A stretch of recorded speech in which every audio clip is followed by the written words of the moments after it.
Hey everybody, A4XO.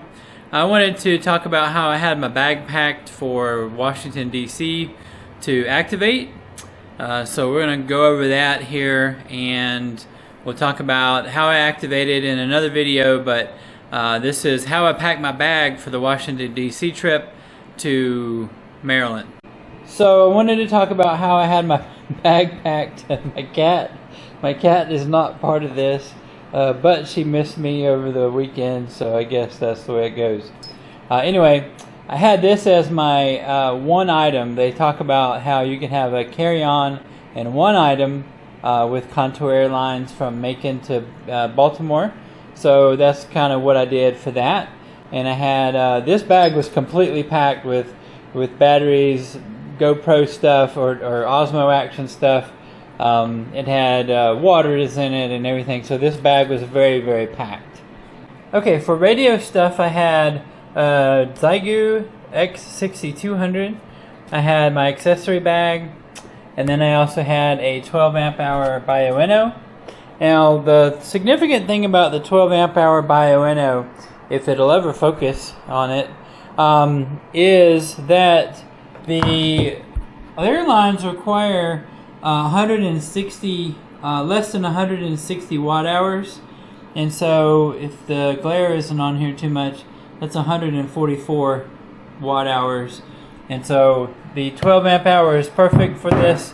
Even when you take 100 watts, you can still run pretty well on a 12 amp hour, so that's why I took that.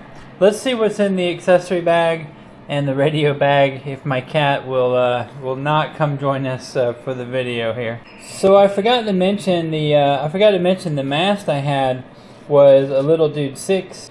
It was great. It was just light enough to fit in my, or just long enough rather, to fit in my carry-on, in my roll-on bag, and it was light enough to get the, or heavy enough duty to get the antenna working. I had a packed antenna. You'll see that out of this bag.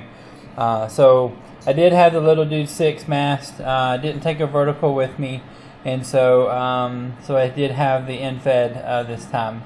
But the 6200 is a great radio. It has a built-in tuner, a built-in antenna tuner. It has an internal battery, which I did actually use for the first activation.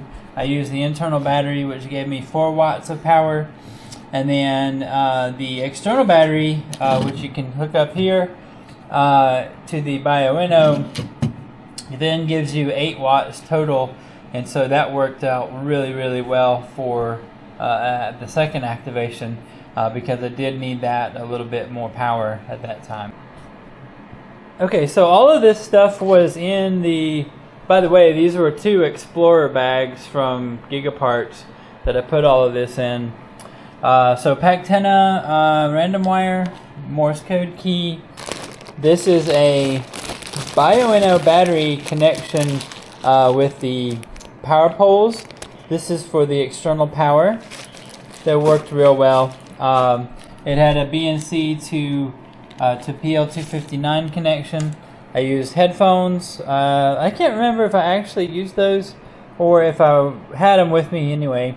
So we'll put them over there in the not used pile. This pile is all the stuff that I did actually use. I used my 2-inch bungee cords. I used both of those. And then I also used clips. There was clips like this. These S clips, I used a couple of those as well, and they're in the other bag, I guess. And then I also used the microphone and a 316 cable, and I had a cloth to cover up the radio because I didn't want to scratch it. So these are the items that I definitely used. So let's talk about what I took that I didn't really need. Okay, so the first thing I took that I didn't actually use was the Pactena choke. I actually didn't have a reason to use it. There wasn't enough feedback for me to need that. I wish this was in a little more focus, but anyway, like I said, I had my headphones. I don't think I actually used those. This was a connection between the radio and the choke. So since I didn't need the choke, I didn't need that connection either. I also did not use the charger for the Zygu because I had the external battery over here, so I didn't really need the charger cord. And then I brought this cord. It's my mast cord for the 7000 HDS mast with the rings, but I didn't actually use that because I had the 2-inch bungees, which actually that one should be over there. And so I had this cord with me, and then the S-clips are in this bag, which I did use. So we'll put that back over in the I did use pile. So that is the accessories that I took with the Zygu, and everything worked great to get me, like I said, 2 activations up there. And so I hope that will explain what I did.